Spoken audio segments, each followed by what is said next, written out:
My name is David Armstrong, and I'm the director of the Health Workforce Technical Assistance Center. Welcome to our event today. Today's webinar is entitled Navigating Career Transitions in Health Services Research.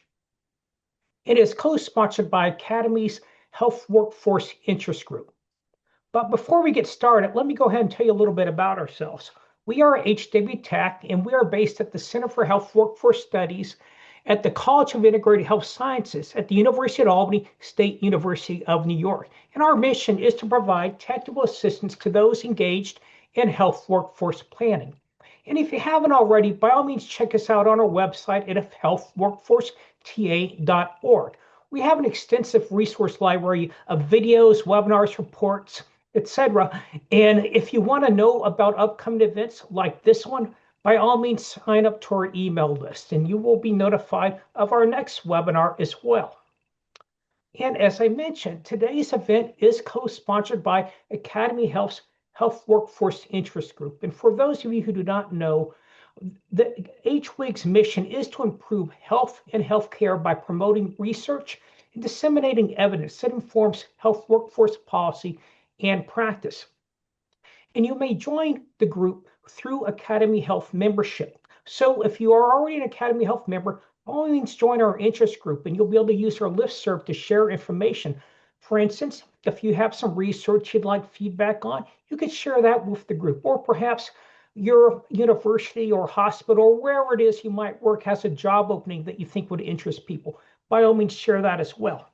And for those of you who are going to be at Academy Health this year in Seattle, we do have a session during the regular conference, and it will be at 4 p.m. Saturday to 5:15. And also that evening, we are going to have a reception that evening. So we hope to see you at both the session and the reception. And for more information, stay tuned. We'll have more information about those events coming up. And with that said, I'm going to go ahead and introduce today's moderator. Today, we're joined by Jeanette Dill. Jeanette is an associate professor in the Division of Health Policy and Management at the School of Public Health at the University of Minnesota, Minneapolis. Jeanette? Great. Thanks, David.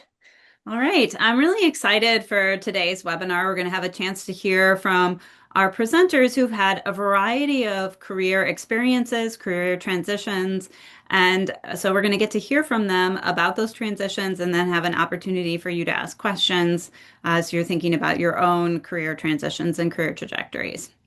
All right, so our presenters for today are Randl Dent. Randl is a program officer at the ABIM Foundation. Next, we have Taylor Rogers.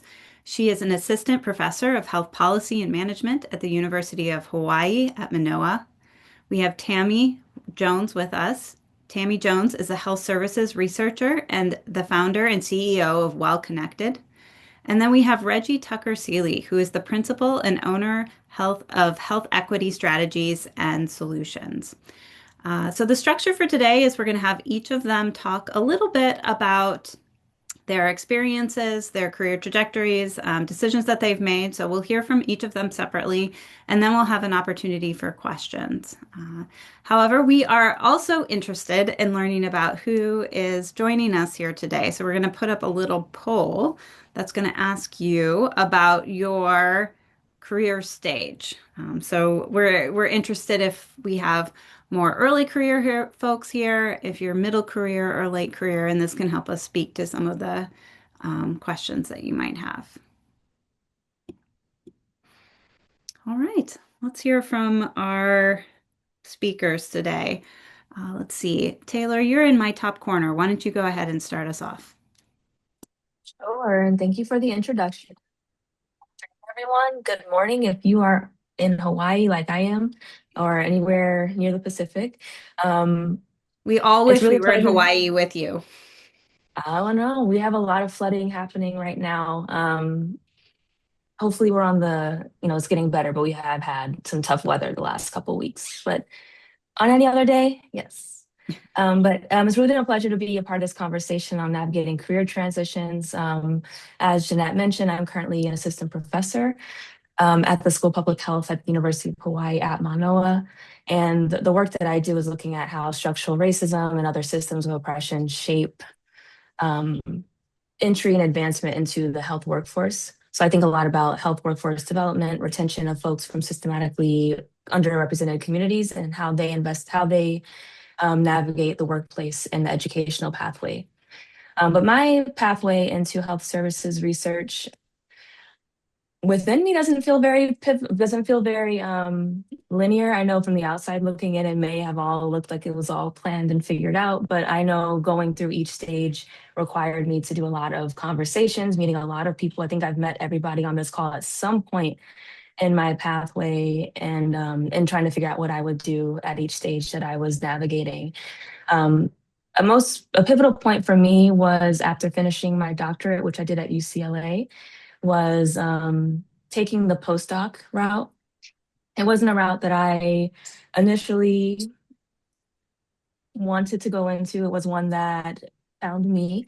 So I'm really grateful for that opportunity. That opportunity was at University of California, San Francisco, where I worked with the Institute of Health Policy Studies and the Health Force Center. And it was the best decision I could have made for my pathway, as it gave me one, time to process and breathe after finishing my dissertation and to really take in what I had just accomplished. It also gave me an opportunity to do some mindset shifting, which was the most important part for me, going as somebody who wanted to go the academic route, the tenure track academic route, and be an independent researcher. So between having awesome mentorship at UCSF, and awesome peer mentorship, it did give me the community to help me make that mindset shift. And I also wasn't navigating that shift alone. So I found that really helpful. And that was foundational for me going into this tenure track role, because there's a lot of new pressures and expectations, such as, and a lot of us on this call know, funding, publishing, teaching, service, and a lot of it's unwritten, what's expected of us too, I'm learning. So having that time in the beginning to be told from my postdoc mentors that this is what it will be like, and here's how you can prepare, was helpful for me. That time period also gave me a 2-year period to practice what it would feel like going into a new environment as somebody who wasn't from, San Francisco or the Bay Area. So that gave me a practice run of, doing the early community engagement work that is needed in order to, build a foundation that's sustainable wherever you go to do health equity oriented research. So that was my pivotal point in my pathway, and was foundational for me navigating my current transition as a first year faculty on the tenure clock. So I'm really excited to hear from the rest of the panelists, and I'll pause there, and really excited to, um, you know, learn from everybody and answer any other questions others have. Thank you. Great. Thank you. All right. Reggie, how about you tell us a little bit about your path? Sure, happy to. Thanks so much for the invitation. Hi, everyone. My name is Reggie Tucker-Seeley, Principal and Owner of Health Equity Strategies and Solutions. And how did I get here? I think Taylor's statements around, if you look back and sort of hindsight at your career, it may look like it was all planned. But when you're in it and making those decisions, it can be quite stressful. So I think one of the things that I value throughout my career is making sure that I had a close circle of friends and colleagues that I could talk about those transitions with.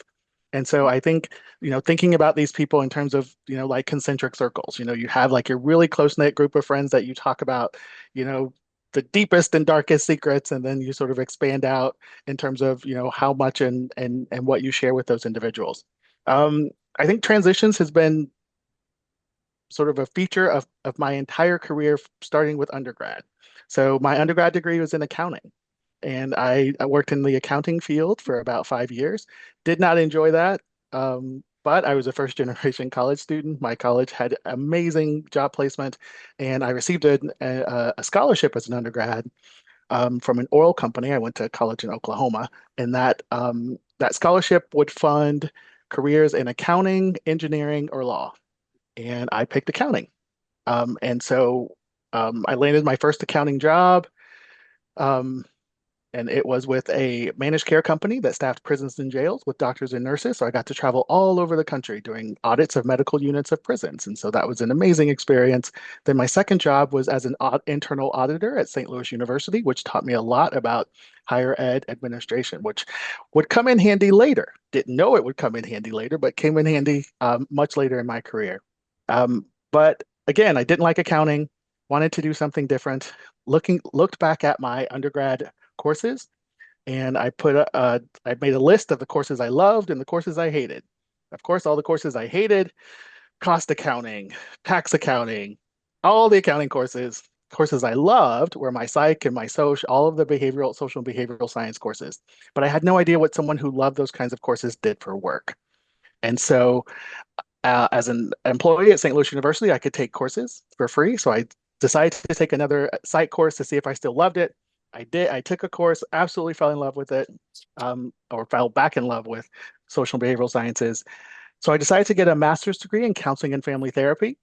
Um, and I love the coursework part of that experience. But then when I got to my clinical internship, realized I am not cut out to do therapy.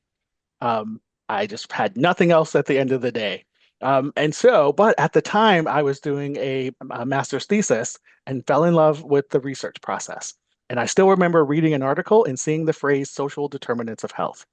And seeing that phrase, I felt like it spoke to my soul. And at this stage of my career, I've started to listen to those experiences a lot more. That is, when I feel sort of in my body that something is speaking to me, to pay attention to those moments. And so I decided to, in reading that article, I was introduced to an entirely new field called public health. Had no idea that public health existed at the time. And I didn't know that within schools of public health, there was departments of social and behavioral sciences. And so I applied to schools of public health, was accepted to the Harvard School of Public Health, and I stayed there for about 15 years, from master's student to assistant professor. Um, and my research program focused on financial hardship and health, specifically financial hardship and cancer, and had multiple NIH grants focused on that topic, a couple of foundation grants focused on that topic, and also developed courses focused on measuring and reporting health disparities while I was at the Harvard School of Public Health. And in the course that I developed, I created a three-part case study that took students through the process of having to write a state-level health disparities report. And the course was very well received, very popular with the students. Still remember, and it got great evaluations, but I still remember the one bad about it, or not bad, but sort of the critique of the course. And that was, this is a great course, but it focuses entirely on the state experience and not on the federal. And that was because I didn't know about the federal. And so I thought, where can I get some experience in learning more about federal health disparities policy? So I applied to be a Robert Wood Johnson Health Policy Fellow. And I thought I was going to have to apply multiple times. I was lucky enough to get selected the first time for that experience. And that meant a 1-year residency in Washington, D.C. Now, between those two experiences, I was being recruited by the University of Southern California's Leonard Davis School of Gerontology in Los Angeles. And I got offered that job. And I also, a month later, was selected as a Robert Wood Johnson Health Policy Fellow. So I was living on the East Coast and getting ready to move my family to Los Angeles, but then I got selected for a 1-year residency in Washington, D.C. So one thing I do not recommend is 2 cross-country moves within an 18-month period. That will strain any family. Unfortunately, I still have my family together. So that is fantastic.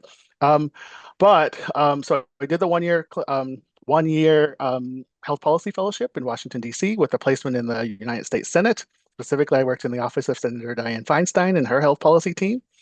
And then I returned back to University of Southern California.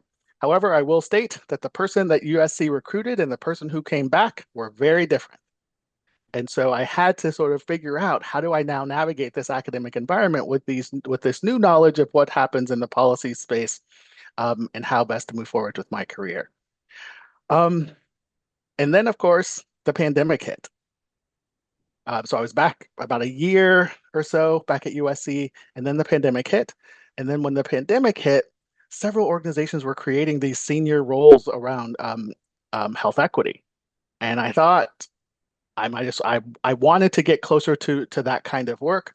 And I also was surprised that there was surprise sort of in the world that the disparities that we saw during the pandemic existed. And it sort of sparked something in me in that we had been talking about all of these issues in academia for a very long time, and obviously they were not making its way sort of outside of our walls. And so I connected with a research partner who was creating one of those senior roles in health equity. Specifically, the organization was Zero Prostate Cancer, and they created a VP of health equity. And so I applied and got the job to be their first VP of health equity to help them develop and implement their health equity strategies. Throughout that process, I recognized that um, a lot of our partners needed help doing that as well, and that there was a lot of need in the community for doing for helping organizations do that. And so I stayed in that role for about 2 years. And then just I decided to, and I'm happy to sort of go into sort of how I got to create this my own organization. But basically, I thought if one organization needs help doing it, surely several organizations need help doing it, and that was the road that led me to creating health equity strategies and solutions. And now I'll turn it over to the next person to talk about their career journey. Yeah. How about you go ahead and go, Randl? Sure. Hi, everyone. I'm Randl Dent, and I'm currently a program officer at the ABIM Foundation. For those of you who don't know, the ABIM Foundation is an operating foundation whose mission is to advance medical professionalism, to build trust and improve care. And that is a newly refreshed mission as of earlier this year. Um, I think it makes the most sense to me to start with where I am and kind of work my way back. And so in my current role, I have the privilege of managing the foundation's grant programs and learning communities, which includes supporting the grantee selection process, cultivating our learning community for grantees, and communicating the impact of our funded programs.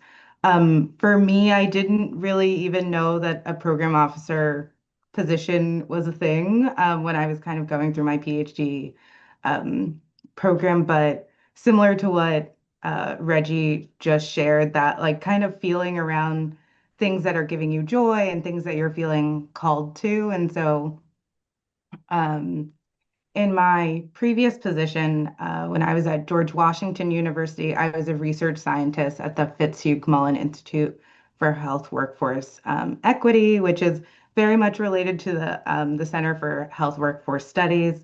Um, and while I was there, I was the lead researcher for the Workplace Change Collaborative, which was a HRSA-funded technical assistance center. And so basically in that role, I was doing a lot of what I do in my program officer role, but of course it had a very different name. Um, but I was supporting grantees who were working to improve well-being for the health workforce. So that role really set me up well for my current position because I was creating a learning community, I was coaching grantees.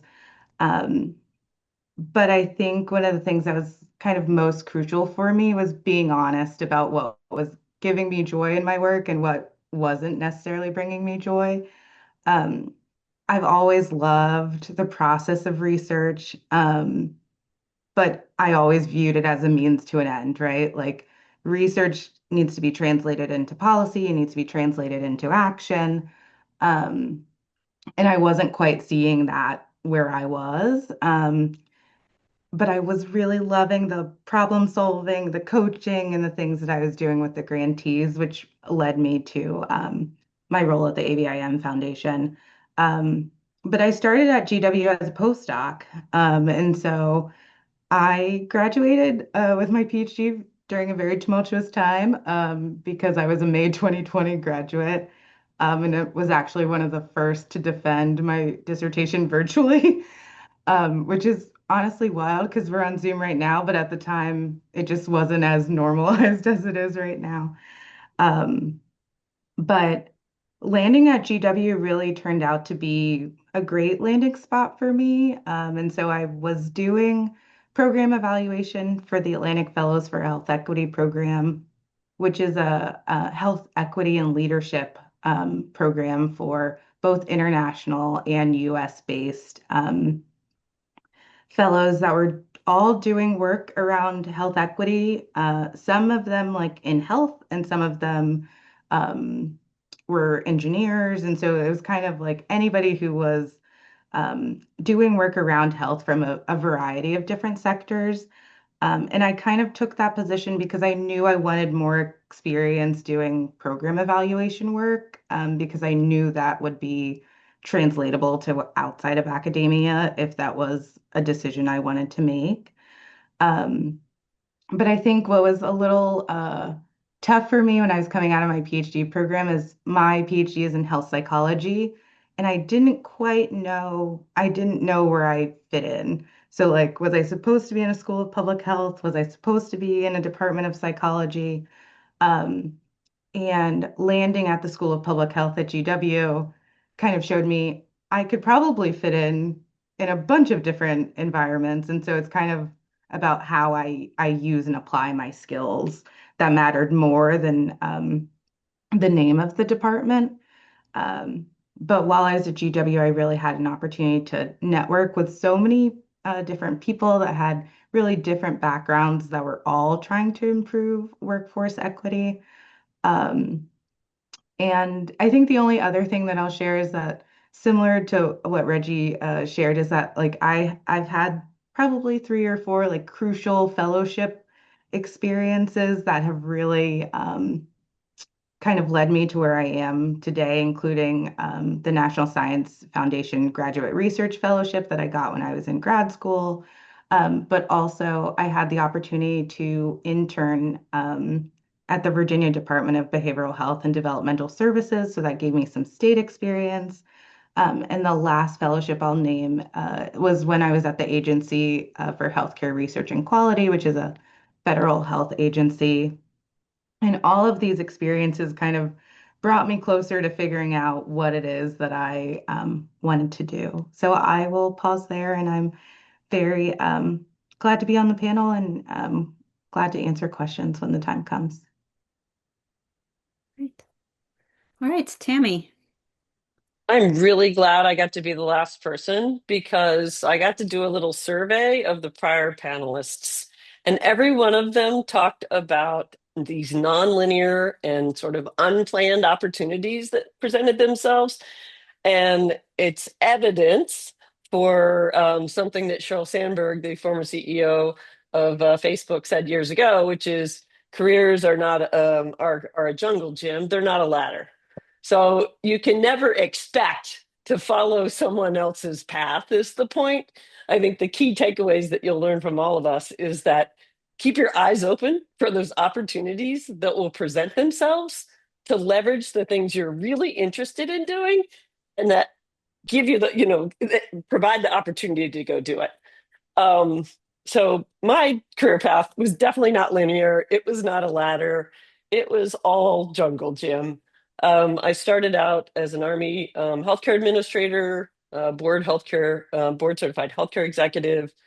I left the Army after over 20 years, retired, and went into consulting. That consulting opportunity, I'll talk a little bit more about in a minute. But from there, I had educational funding opportunity with the employer I was with.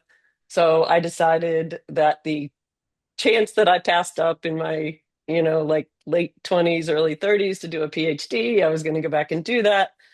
So I did started my PhD in health services research in my mid 40s, and then went into an academic role as a health services or as a health workforce researcher. That's how I got connected with this group, and then got recruited away into data analytics and senior advisement role with the Defense Health Agency, and then more recently landed a health services researcher role.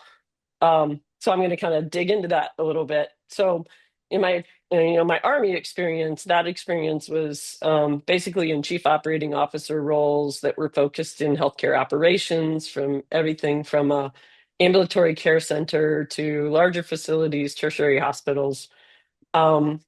My final role in the Army was as a senior health policy advisor to the Army Surgeon General, where I was responsible for measuring organizational performance and advising on healthcare access policies for all of our hospitals and clinics, health clinics, and dental treatment facilities.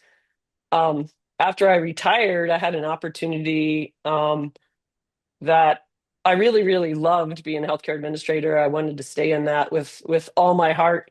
But staying in the DC area, I had to stay in the DC area because of some family health concerns, and we didn't want to move. So the opportunities to be a chief operating officer at any one of the healthcare facilities in the local area was very limited.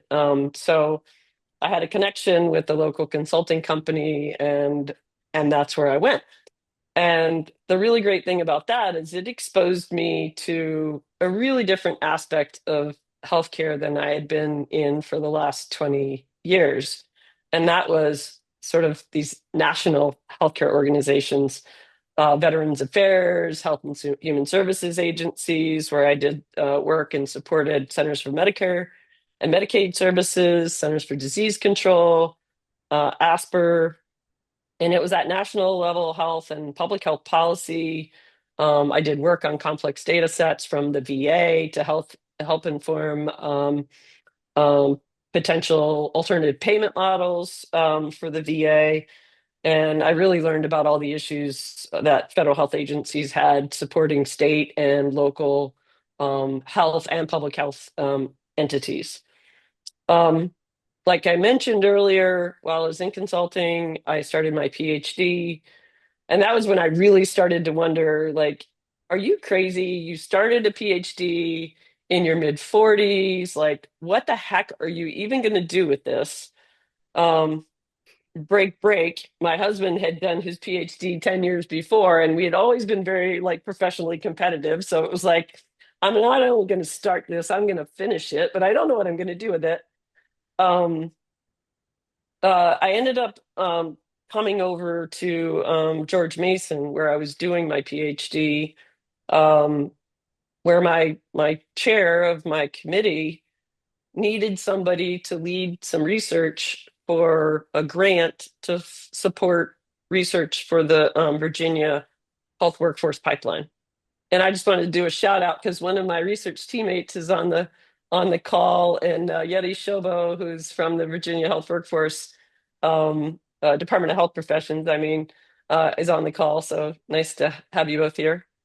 So I did health workforce research for about 4 years, and towards the end of that time, I got a call from a recruiter who found my profile on LinkedIn and said, would you be interested in serving as a senior health analytics advisor for Defense Health Agency?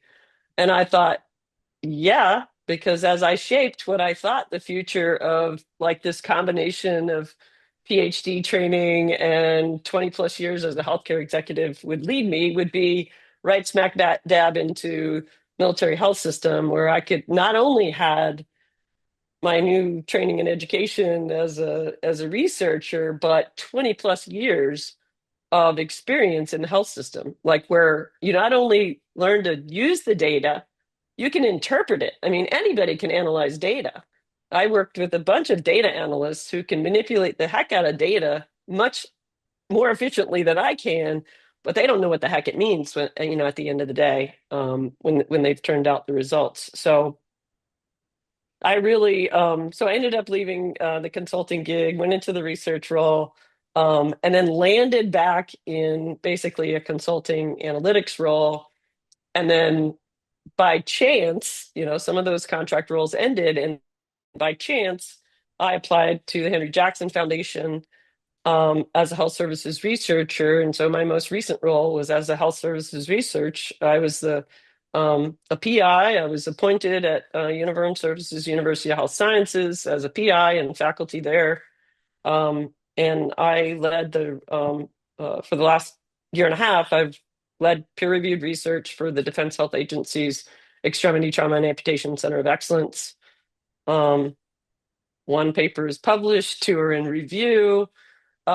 Last Friday was my last day in that role, and I'm in my next transition, which is taking a little bit of a breather over the summer um, to launch a company where I hope to provide, I have a service disabled veteran owned small business where I hope to leverage my experience in multiple federal agencies, but specifically with DoD and VA to provide health services research support and data analytics support to small businesses and federal agencies. So that's my story. I think, sort of my big takeaways are don't limit where you think your training drives you to be. Sort of think about how your skills transition beyond where you are today if it's not where you want to be. And academics is not the only place where you can apply health services research. If you learned one data skill, if it was for me, I learned Stata. And 8 years of learning Stata and how to implement that to manipulate data, pre-process data, and do statistical analysis. And then I land in the military health system space where they don't even know how to spell Stata. And I was pushed to learn Python, R, really hone my SQL skills. So the concepts that you learned for research are the most important. The tools you can master those easier than you did in a PhD learning to be a researcher. And I would say for me, the domain expertise is really your edge, right? That's the interpretation of the data analytics that you do is more important than, I mean, a data analyst, non-PhD person can do statistical analysis. They can pull and pre-process data for you, but the interpretation, there ain't nobody who can do what you can do if you've got domain expertise in the area that you're supporting. And then finally, communication, the ability to translate and communicate out the results into, sort of actionable information, whether it's, through peer-reviewed research or if it's an organization that you're supporting doing data analytics. So that's all I got. Great. Thank you. All right. Let's see. It looks like, well, I have a lot of questions. I want to start with a conversation about working in an academic setting versus a non-academic setting because we have a lot of experience across both settings here. So, Reggie, maybe you could start by talking a little bit about your perceptions of how they're different. Let's say we have folks on the call who are in a PhD program or in a master's program and thinking about the setting in which they're going to work. What might be some ways that you would describe differences between academic and non-academic settings and maybe some ways that they're similar? That's a really good question. I think for me, as a first generation college student, I had this very, one idealized idea of what it meant to be a professor. But I also didn't realize that there were multiple types of professors. There are professors that primarily teach, there are professors that primarily do research, there are professors that have sort of a mixture of both. And so I think it's really important to think about, what are the things that you like to do and figuring out the professor role that aligns with that. Because if you are someone who really, really loves teaching, but being in a place that prioritizes you getting RO1s and doing research, that's not a good fit.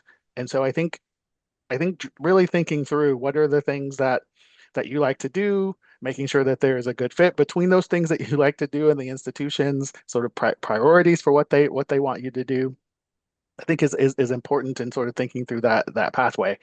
I think the other part to where they are similar in terms of being an academic, being a tenure track academic, and sort of doing what I do now is both were really about sort of creating your own thing and being in charge of your own thing. So I remember a mentor said to me early in my tenure track job is that you are creating, Reggie Tucker-Seeley Inc. and trying to create, you know, your research program around that. And I've taken those skills to create health equity strategies and solutions, which I'm a team of one, so I'm still creating Reggie Tucker-Seeley Inc. And so I think those are the spaces where they are very similar in terms of, thinking about what your path is, thinking about what your interests are, and then aligning those to the jobs that you're doing. Oh, great. Randall or Tammie, do you have anything to add there around sort of similarities or differences across academic and non-academic settings in terms of sort of your job experiences? Yeah, absolutely. So making a late life career shift, I never know how to answer that poll that was popped up. Are you a senior senior person or a junior? Because in terms of, my research career, I certainly am still sort of early to mid career, Mhm. um, maybe mid career now that I'm, 8+ years in. But as a healthcare executive, I was obviously the most senior. And so in the academic setting, obviously well older than a lot of my colleagues, but um, sort of, I don't want to say this in a derogatory way, but I had a sense that I was the junior man on the totem pole. And, so really tried to stay open to the idea that I have a lot to learn in this new field. And everybody around me, even if they don't have the life experience that I have or the other career professional experience that I have a ton to learn from all these people around me in terms of sort of learning the research ropes. Um, and then the opposite, right? When I'm working in industry or I'm working in a consulting role, it's the other way around, right? Like I'm the person they look to for that senior advisement, Mhm. mentoring, consultation. In Mhm. fact, that's what I was brought on 3 years ago was senior analytics advisor, right? Mhm. And it was really because of that sweet spot between my old experience and my new one. Yeah. So I think it kind of depends, right? Where you're at, what role you fit into. Yeah. And I think the only thing that I would add is that there's lots of different positions in academia, right? So Reggie was talking about, the tenure track path. And my path was as a postdoc and then a research scientist, which is not tenure track. It's like very much, I would say, very similar that to if you were at like a think tank doing research or another like type institution. Um, and for me, being in the research scientist role, like I had, the life work balance that I was looking for. I got to work on lots of different projects. Like there was a lot of good about it. I think one of the drawbacks for me was working in a soft money environment where you were always looking for that next grant. And so in that way, I think it was very similar to being on the tenure track. But luckily, since I was not a senior person, like I was just helping with the grants. So I think that's kind of the one thing that I've learned in being in a bunch of different academic positions is that there's so many ways to be involved in academia if that's what you want. When I was a PhD student, I was also like a career advisor to the psychology undergrads, which was a role that I loved. Like if I had known that that was something that existed, maybe I wouldn't have gotten my PhD. But so much of what I loved about that role, I get to do in my current role. So yeah, so I'll pause there. That's great. There's a really good question in the Q&A.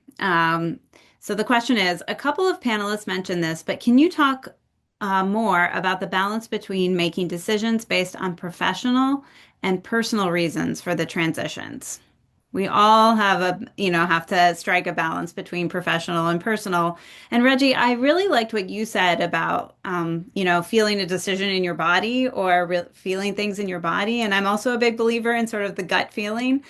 So I'd love to hear you talk about how you find that balance, how you sort of understand your pathway forward. I know, making big decisions can be really challenging. Yes, and if you have a family, it can be even harder because you're not only making the decision for yourself, you have to take their or their career paths sort of into that decision making process. Something that Tammie said around, sort of deciding to do it at a later stage. So my husband, who's a few years older than I am, when I was in grad school at Harvard, he thought about going back to grad school in education research, and he said something that I sort of share with as many people as possible. He was going to be 50 when he would finish, and he was like, "What am I going to do with the PhD at 50?" I'm like, "Well, you're going to be 50 anyway, so you might as well be 50 with the PhD."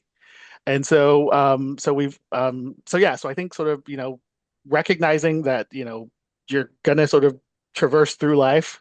So trying to traverse through life with the things that sort of bring you joy, I think is an important aspect of that.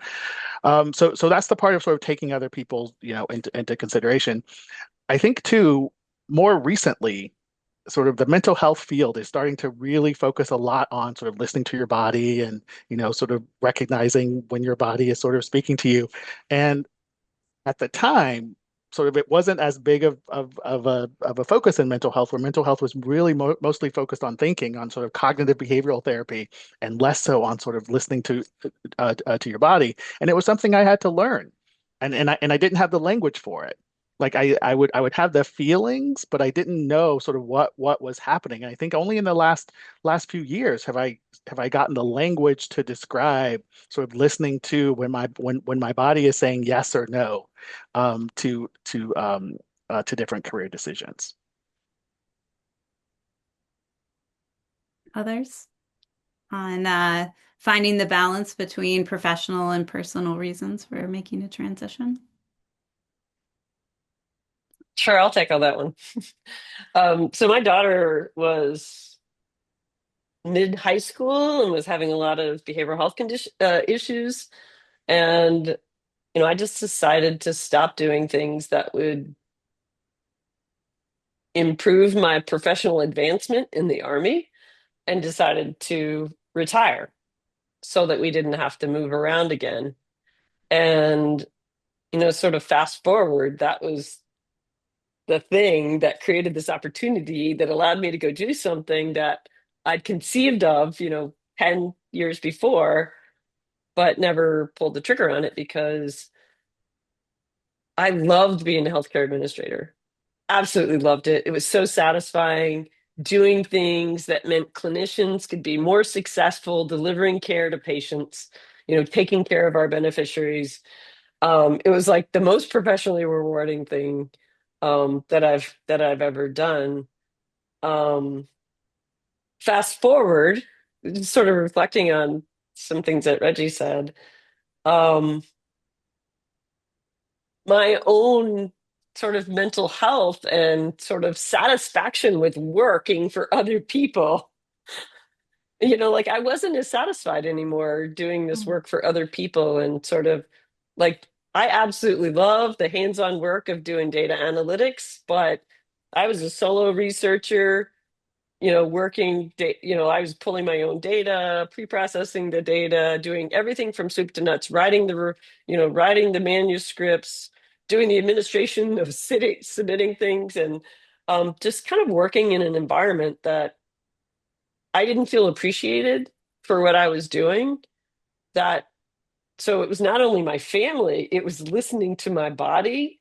And even my husband said to me um, last week, we just recently sold a house and a new house came in the market that I was really excited about. And he's like, I don't want you to go do anything that makes you feel pressured to go back to work before you're ready and to get into something in haste that's going to lead you to, more professional dissatisfaction.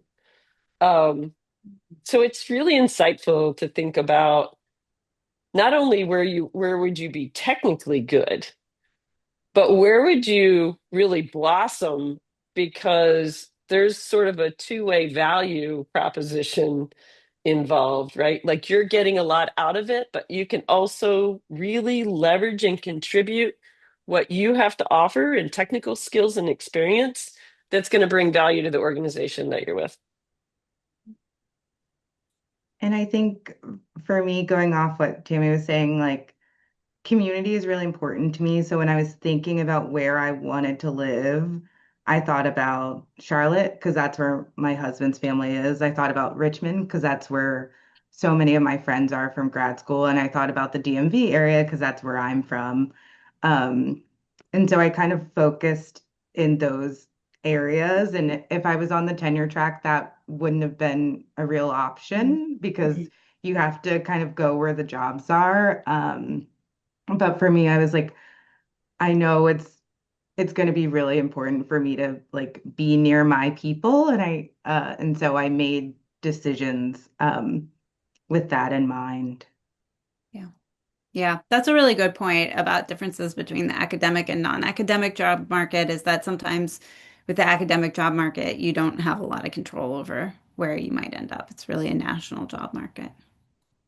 Yeah, and for me, similar to what you said, Jeanette, my approach was different. I think I'm learning even from you all on this call, just the importance of thinking about what are the implications of the decision from a personal point of view. I think up until where I am now, I've always made decisions based off of myself. And I met my, well, now fiance, met him while I was a doctoral student. Um, so just at a different, I met him when I was still on this like my blinders on, ready to go. I wanted to get this tenure track position because that's why I got the PhD to begin with. So I'm in a place of reflecting on, okay, well, decision making will likely have to look different moving forward, and being more mindful that I'm more than the work that I do, and that I'm, making decisions for more than myself. So that's something that I've learned more recently to share that. All right, I have another. We're rapidly running out of time, so and we have lots of questions. So another question that I want to ask is around mentorship and around your professional development opportunities. So Taylor, you mentioned you weren't interested in a postdoc, and I kind of wanted to hear more about that. Although I can guess some reasons why. One, they don't pay very well, but maybe you could talk a little bit about why you weren't interested in a postdoc and then you went into it and sort of how that shaped your career decisions going forward. And then Randl, you had mentioned that you did some internships and that really shaped your experiences and where you decided to go. So talk about like how those experiences shaped you and the mentoring that happened within those roles. Sure. So why didn't I? Well, yeah, I mean, the pay was a factor, but I think I had the sense that I thought I was ready for a tenure track position, like right out. I think maybe our mentors are really good at making us feel like, we've done it, you did great, like you're going to be great on the market. But the reality of the market is that you're competing against people who may have been in their tenure track job for a couple of years, have just had more experience than you. And that's hard to compete with, coming in at, year one or year zero out of the postdoc. And I think another reason why I thought I didn't need it was I had, like everyone else on this call, had done a bunch of internships and fellowships along the way. I didn't mention them in my intro, but I was with the AAMC for a year, the Association of American Medical Colleges, doing workforce research where I felt I really enjoyed that experience. And I had a couple of other fellowships just throughout my doctoral program where I thought I had flipped over as many stones as possible. I just knew that it was time. I was ready, but I wasn't. And I also had mentorship tell me the benefits of having that extra time just to like take a breath. And that was more beneficial personally than it was professionally. Of course, there was a professional growth that came, but personally, it just really gave me a chance to sit still and just bask in what I had accomplished. I'm the first in my family to go off to get a doctorate and all the things that come with that. And I'm very used to just performing and not looking back or reflecting on it. So from a personal point of view, it was just helpful to pause and then to think about, okay, well, now that I have this opportunity to pause, and I thankfully also had the support of a partner. So I wasn't a single like income, and I had the privilege to do that. And I understand that that's not the case for everyone. But given that I had that time, I got a chance to pick up on a whole different team of mentors who were instrumental in helping me shape who I am now and how to do work in a way that's sustainable versus like the I guess like the hustle culture that can be academia. So I got a lot of assistance on that. But I'll pause there. And I think I was just reflecting while Taylor was speaking about different like mentorship opportunities, but um, I think I was at GW for 4 years, which gave me a lot of opportunity to work with a lot of different people. But one of my main mentors there was Candace Chen, who I'm sure that many of you are familiar with. And she continues to be just a really wonderful mentor to me. And the reason that I felt confident and ready to leave GW was because of conversations I had with her. And so, and opportunities that she kind of looked out for me. And I think that's one of the things that I would share is that like being honest and transparent about what you might want for your next steps is really important. And it was at the time a little bit scary because I was like, I don't think I'm going to stay in academia. Like, I don't think that's what's going to be my path. And I did share that with her, and she was very open and she connected me with other people outside of academia. Um, and so that really like broadened my network. So I would just say when you're thinking about um, your mentors or like who can be supportive to you, you also have to do some of that personal reflection to figure out where you might want to go and then being able to share that so that they can think about other opportunities that might be good for you. Because the reason I ended up working with the Workplace Change Collaborative and being on that grant is that Candace was like, I really think based on what you've shared that this could be a good opportunity for you. And it was the best opportunity for me. But yeah, I'll pause there because I see there's more questions coming in Yeah, the chat too. there Yeah, is a yeah. question in the Well, chat. and two, I want to add to that one something really quickly that a mentor once said to me: the importance of having a mentoring team. So don't think that you're just Mhm. going to get it from one person. So thinking about having an overall career mentor, and then thinking about the specific things you might need mentorship on. So in a tenure track faculty job, you may need a broader mentor, but you may also need a grantsmanship mentor, an Mhm. academic writing mentor. So trying to put together that team and also trying to identify who is going to be your champion.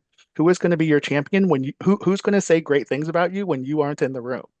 And so trying to make sure that one of your mentors can serve in that role is I think critical. Great advice. All Yeah, right. I just have one thing to add to that. One of my mentors, because similar to what Reggie mentioned, one of my mentors used to describe mentorship as it's not a it's not a single relationship. It's many relationships, and he used to describe the professional development was a three-legged stool. You have your education, you get your work experience, but networking is absolutely necessary to really get that exposure to other people who are doing other things because you can't find those mentors unless you're hanging out with the people that you think, sort of work in the space where you want to be because all of us have had a different career path. All you don't know how to find these people because they won't necessarily be at your institution. They won't necessarily be in your current workplace.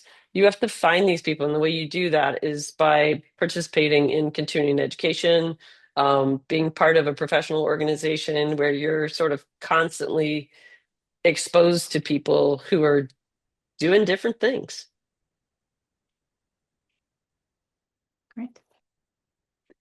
There was a question in the chat from Richa, uh, and some of you have answered them already, but I'll go ahead and read it and we'll see if we want to have any further conversation because I think it's a really good question.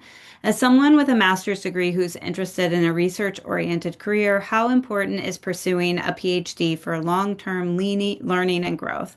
And any suggestions or considerations for selecting a strong PhD program would be appreciated. And Reggie, I really like your answer around deciding if you need to be in charge. You know, if you want to lead the project, or if you are interested in, you know, sort of doing a lot of the developing, implementing, and evaluating of someone else's research question. Both approaches can be great. Anyone else thoughts on this? I would base it off of if you have an idea of what you want to do, like what that job title is, or if you have people in your life who are doing work similar to what you think you want to do. I mean, you can ask them and also look at their pathway. So if you see that this particular position requires a doctorate, usually, then maybe that's a sign that that may be a path to go, or maybe it's necessary. And then I also like Reggie's questions too of is it needed for the work that you're doing? Are you aiming to lead and like be the lead investigator, principal investigator, or are you happy supporting someone else's lead and being more of a different of the support role? I also think it helps, just from my own experience, if you have questions or approaches that you are very committed to. If you have, you know, topics or methods or any, you know, like a driving force, I think really helps in a PhD program. I think Yeah, also and one that oh nope, go ahead. Go ahead. and I was gonna say, I would quickly say one thing I also paid attention to was, I mean, I appreciate learning from other students is helpful because you can also learn about funding mechanisms and how long you can be supported in your doctoral program because that had real implications for life too. So that was a driving decision point for me. I'd say also interview the universities that you're interested in attending, find out what their focus is. UT Austin, for example, and UT San Antonio have, you know, much different expectations of their faculty and people that are going through their programs. UT Austin is very research oriented. You know, they want young go-getters who are going to, you know, get on that tenure track at the end of their program. UT San Antonio is more of a teaching institute, so the, you know, people coming out of there weren't necessarily people interested in going tenure track. They were going to be teaching faculty. So, you know, find out about the programs, whether the program meets your area of interest, and then what's the drive in terms of the type of, if especially if you want to stay academic. If you don't want to stay academic, then maybe neither of those things matters. It's more about the quality of the program. And then it would be a matter of sort of researching the quality of the program and whether the people on faculty are, you know, have any experience or work in the field that you're interested in working in, because then you're going to have mentors within the program, faculty advisors within the program that can help shape the direction that you want to go professionally with the work that you're doing. Great advice. All right. We are almost at time. So I want to thank all of you for joining us today. It's been a great conversation. David, do you have any last announcements before we close out? No, I really don't, except that I really enjoyed the talk. Great. All right. Thank you, all of you, and best wishes to all of our guests in your own career transitions.